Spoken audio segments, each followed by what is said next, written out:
Hello, ನಮಸ್ತೆ friends. ಇವತ್ತು ಏನು ಮಾತಾಡೋಣ ಅಂದ್ಕೊಂಡೆ ಅಂದರೆ, ಪಾಪ್ಯುಲೇಷನಿಂದ ಒಳ್ಳೆಯದೋ ಕೆಟ್ಟದೋ.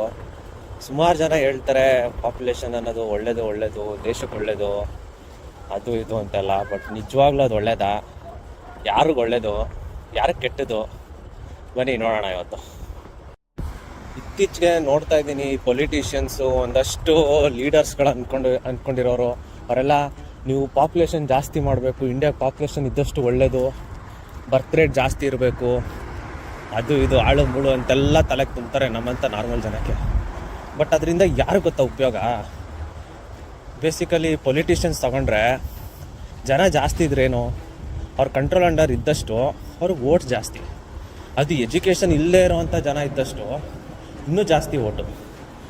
ಅದಕ್ಕೇನು ಮಾಡ್ತಾರೆ, ಪಾಪ್ಯುಲೇಷನ್ ಜಾಸ್ತಿ ಬೇಕು ಅನ್ನೋದು ಒಂದು ಎಕ್ಸ್ಪೆಕ್ಟೇಷನ್ಸು ಪೊಲಿಟಿಷಿಯನ್ಸ್ ಆಯಿತು. ಈ ಕಡೆ ಗೌರ್ಮೆಂಟ್ಗೆ ಏನು ಉಪಯೋಗ? ಪಾಪ್ಯುಲೇಷನ್ ಜಾಸ್ತಿ ಇದ್ದರೆ ಎಕಾನಮಿ ಜಾಸ್ತಿ ಇರುತ್ತೆ, ದುಡ್ಡಿನ ವಹಿವಾಟು ಜಾಸ್ತಿ ಇರುತ್ತೆ. ಅದರಿಂದ ಯಾರಿಗೆ ಹೆಲ್ಪ್ ಆಗುತ್ತೆ? GDP ಇನ್ಕ್ರೀಸ್ ಆಗುತ್ತೆ ಅಂತ ಎಲ್ಲ ದುಡ್ಡು ಟ್ಯಾಕ್ಸ್ ಆಗಿ ಗೌರ್ಮೆಂಟ್ಗೆ ಹೋಗುತ್ತೆ. ಆ ಕಡೆಯಿಂದ ಗೌರ್ಮೆಂಟ್ ಒಳಗಡೆ ಯಾರ್ಯಾರು ಏನು ದುಡ್ಡು ಹೊಡಿತಾರೋ ಅದೆಲ್ಲ ಇನ್ನೊಂದು ಪ್ರಶ್ನೆ. ಅದು ಬಿಟ್ಟರೆ ಈ ರಿಚ್ ಕ್ಲಾಸ್ ಇರೋ ಬಿಸ್ನೆಸ್ ಪೀಪಲು, ಅವ್ರಿಗೇನೋ ಚೀಪ್ ಲೇಬರ್ ಸಿಗುತ್ತೆ. ಫಸ್ಟ್ ಆಫ್ ಆಲು ಆ ಚೀಪ್ ಲೇಬರಿಂದ ಒಳ್ಳೊಳ್ಳೆ ಪ್ರಾಡಕ್ಟ್ ಪ್ರೊಡ್ಯೂಸ್ ಮಾಡ್ತಾರೆ, ಒಳ್ಳೆ ಕಡೆ ಸೆಲ್ ಮಾಡ್ಕೋತಾರೆ, ಕೊಡೋ ಒಂದು ನಯ ಪೈಸೆ ದುಡ್ಡು ಕೊಡ್ತಾರೆ ಸಂಬಳದ ಥರ. ಈ ಮಿಕ್ಕಿದ ದುಡ್ಡೆಲ್ಲ ಅವರು ಬೋಟ್ಕೋತಾರೆ ಜಾಬ್ಗೆ.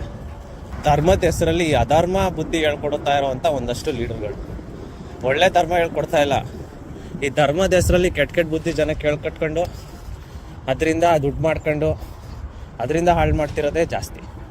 ಅವರು ಅಷ್ಟೇ, ಹಿಂದೆ ಮುಂದೆ ಗೊತ್ತಿಲ್ಲ, ಹೆಂಗೆ ಎಫೆಕ್ಟ್ ಆಗುತ್ತೆ ಗೊತ್ತಿಲ್ಲ ಯಾರಿಗೂ.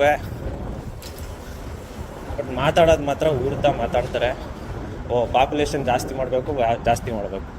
ಅವ್ರಿಗೆ ಉಪಯೋಗ ಆಗುತ್ತೆ, ಅವ್ರ ಅಂಡರ್ ಕಂಟ್ರೋಲ್ ಇರುತ್ತೆ. ಕ್ಯಾಸ್ಟು, ರಿಲಿಜಿಯನ್ ಅನ್ನೋ ಹೆಸರಲ್ಲಿ ಅವರು ಜಾಸ್ತಿ ಆದಷ್ಟು ಅವ್ರ ಕಂಟ್ರೋಲ್ ಇಟ್ಕೋಬೋದು ಅನ್ನೋದಕ್ಕೆ ನಮ್ಮಂಥ ಜನರನ್ನ ಮಂಕ್ ಮಾಡಿ ಹಾಳು ಮಾಡ್ತಾರೆ.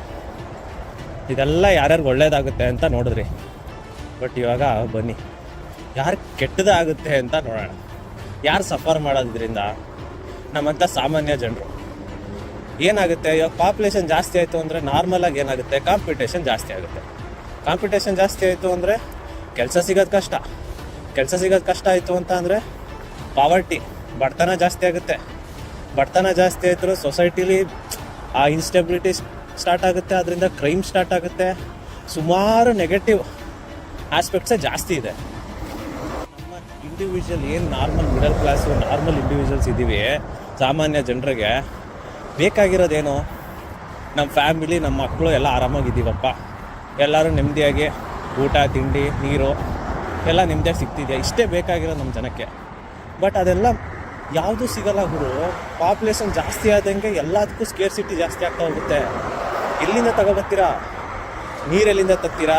ಗಾಳಿ ಎಲ್ಲಿಂದ? ಒಳ್ಳೆ ಪ್ಯೂರ್ ಏರ್ ಎಲ್ಲಿಂದ ತಗೊಬರ್ತೀರಾ? ಎಲ್ಲ ನೆಗೆಟಿವ್ ಎಫೆಕ್ಟ್ಸೇ ಜಾಸ್ತಿ ಇರೋದು ಬಿಟ್ಟರೆ ಪಾಸಿಟಿವ್ ಎಫೆಕ್ಟ್ಸ್ ಇರೋದೇ ಈ ಗೌರ್ಮೆಂಟ್ ಹೆಸ್ರಿಗೆ, ಈ ಪಾಲಿಟಿಕ್ಸ್ಗೆ. ಈ GDP ಜಾಸ್ತಿ ಆಯಿತು, ಅದಾಯಿತು, ಆಳು ಮುಳು, ಇದಕ್ಕೋಸ್ಕರ ಬಿಟ್ಟರೆ ಇನ್ಯಾವುದಕ್ಕೂ ಅಲ್ಲ.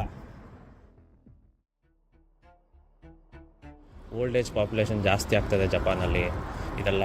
ಬಟ್ ಆ ಸಿಚುಯೇಷನಲ್ಲಿ ನಾವಿಲ್ಲ ಸದ್ಯಕ್ಕೆ. ನೀವು ನೋಡ್ತಾ ಇರ್ಬೋದು, ಇವಾಗ AI, ಆಟೋಮೇಷನ್ನು, ಈ ಥರದ್ದೆಲ್ಲ ತುಂಬಾ ಆಟೋಮೇಟೆಡ್ ಕೆಲಸಗಳು ಮಾಡೋವಂಥ ರೋಬೋಟ್ಸ್ ಬರ್ತಾಯಿದೆ. ಫ್ಯಾಕ್ಟ್ರಿಗಳಲ್ಲಿ ಜನನ ರೀಪ್ಲೇಸ್ ಮಾಡ್ತಿದೆ ರೋಬೋಟ್ಸು. ಇಂಥ ಸಿಚುಯೇಷನಲ್ಲಿ ಜನಕ್ಕೆ ಮುಂದೆ ಕೆಲಸ ಸಿಗೋವಂಥ ಸಿಚುಯೇಷನ್ ಕಮ್ಮಿ ಆಗ್ತಾಯಿದೆ. ಮೊದಲಿತ್ತು ಜನ ಜಾಸ್ತಿ ಆದಷ್ಟು ಮ್ಯಾನ್ ಪವರ್ ಜಾಸ್ತಿ ಇರುತ್ತೆ, ಅದರಿಂದ ಒಂದು ದೇಶಕ್ಕೆ ಪ್ರೊಡಕ್ಟಿವಿಟಿ ಜಾಸ್ತಿ ಆಗುತ್ತೆ. ಇದೆಲ್ಲ ಫ್ಯಾಕ್ಟ್ಸು, ಹೌದು, ಟ್ರೂ ಇತ್ತು. ಬಟ್ ಫ್ಯೂಚರಲ್ಲಿ ಅದೇ ಆಗುತ್ತೆ ಅನ್ನೋದು ಡೌಟ್ ಕಾಣಿಸ್ತಾ ಇದೆ. ಇವಾಗಲೇ ಎಷ್ಟೋ ಅನ್ಎಂಪ್ಲಾಯ್ಮೆಂಟ್ ಸ್ಟಾರ್ಟ್ ಆಗಿದೆ ನಮ್ಮ ದೇಶದಲ್ಲಿ. ಅದು ಮತ್ತೆ ಕ್ರೈಸಿಸ್ ಆಗ್ತಾ ಹೋಗುತ್ತೆ ಬಿಟ್ಟರೆ ಪಾಪ್ಯುಲೇಷನಿಂದ ಹೆಲ್ಪ್ ಆಗೋವಂಥ ವಿಚಾರ ಆದಷ್ಟು ಕಮ್ಮಿನೇ ಇದೆ ನಮ್ಮ ದೇಶದಲ್ಲಿ ಸದ್ಯಕ್ಕೆ. ಯಾವತ್ತೂ ಒಂದು ದೇಶ ಬರೀ ಪಾಪ್ಯುಲೇಷನ್ ಜಾಸ್ತಿ ಆಗೋದ್ರಿಂದ ಬೆಳೆದಿಲ್ಲ. ಒಂದು ಪಾಪ್ಯುಲೇಷನ್ನು ಸ್ಕಿಲ್ಡು ಲೇಬರು, ಎಜುಕೇಟೆಡ್ ಪಾಪ್ಯುಲೇಷನ್ನು ಇಂಥದ್ರಿಂದ ಜಾಸ್ತಿ ಆಗಿದೆ ಹೊರತು ಯಾವತ್ತೂ ಸುಮ್ಮನೆ ಅಬ್ರಪ್ಟಾಗಿ ಬೆಳೆದಿರೋಂಥ ಪಾಪ್ಯುಲೇಷನಿಂದ ಯಾವ ದೇಶನೂ ಉದ್ಧಾರ ಆಗಿಲ್ಲ. ಇನ್ ಫ್ಯೂಚರು ಅಷ್ಟೇ. ಹೇಳ್ದಂಗೆ ಯಾವುದೇ ಕಾರಣಕ್ಕೂ ಮ್ಯಾನ್ ಪವರಿಂದ ಒಂದು ದೇಶ ಉದ್ಧಾರ ಆಗುತ್ತೆ ಅನ್ನೋದು ಡಸಂಟ್ ಹೋಲ್ಡ್ ಮುಂದೆ.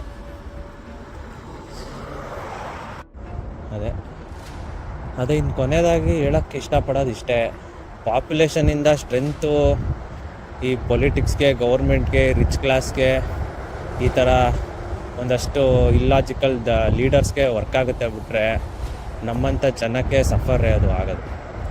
ನಮ್ಮಂಥ ಜನರು ಸಫರ್ ಮಾಡ್ತೀವಿ, ಈ ಪರಿಸರ ಹಾಳಾಗುತ್ತೆ, ಇದು ಬಿಟ್ಟರೆ ಇನ್ನೇನೂ ಆಗಲ್ಲ.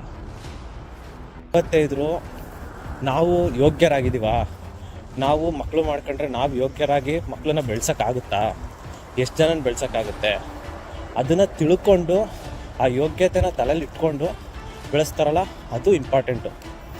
ನಮಗೆ ಅನ್ನ ಇರಲ್ಲ, ನಮಗೆ ಊಟ ಇರಲ್ಲ, ಅಂಥವ್ರ ಪಾಪ್ಯುಲೇಷನ್ನ ಸುಮ್ಮನೆ ಬೆಳೆಸ್ತಾ ಹೋದರೆ ಎಲ್ಲರಿಗೂ ಎಫೆಕ್ಟ್ ಆಗುತ್ತೆ. ಅವ್ರ ಮಕ್ಕಳು ಚೆನ್ನಾಗಿ ಬದುಕೋಕ್ಕಾಗಲ್ಲ, ಯಾರಿಗೂ ನೆಮ್ಮದಿ ಇರಲ್ಲ. ಬಟ್ ಇದೆಲ್ಲ ಅನ್ಟೋಲ್ಡ್ ಟ್ರೂತ್ ಅಂತಾರಲ್ಲ, ಹಂಗೆ ರಾ ಫ್ಯಾಕ್ಟ್ಸ್ಗಳು. ಇವೆಲ್ಲ ಕಾಂಟ್ರವರ್ಷಿಯಲ್ ಸ್ಟೇಟ್ಮೆಂಟ್ಸು ಏನೂ ಮಾಡೋಕ್ಕಾಗಲ್ಲ, ಸತ್ಯ ಅಷ್ಟೇ. ಅದು ಸತ್ಯ ಕಹಿ ಅಂತಾರಲ್ಲ ಹಂಗೆ. ಸೊ ಇನ್ನು ಮುಂದೆ ಇದೇ ಥರ ಒಳ್ಳೆ ವಿಚಾರಗಳು, ಕಹಿ ಸತ್ಯಗಳು ನಿಮ್ಮ ಮುಂದೆ ಇಡ್ತಾ ಹೋಗ್ತಾ ಇರ್ತೀನಿ. ನಿಮ್ಗೆ ನಾನು ವೀಡಿಯೋ ಮಾಡ್ತಾ ಇರೋದು ಇಷ್ಟ ಆಗ್ತಿದೆ ಅಂತ ಅಂದರೆ ಪ್ಲೀಸ್ ಸಬ್ಸ್ಕ್ರೈಬ್ ಮಾಡ್ಕೊಳ್ಳಿ, ಸಪೋರ್ಟ್ ಮಾಡಿ. Thank you so much. See you guys, bye bye.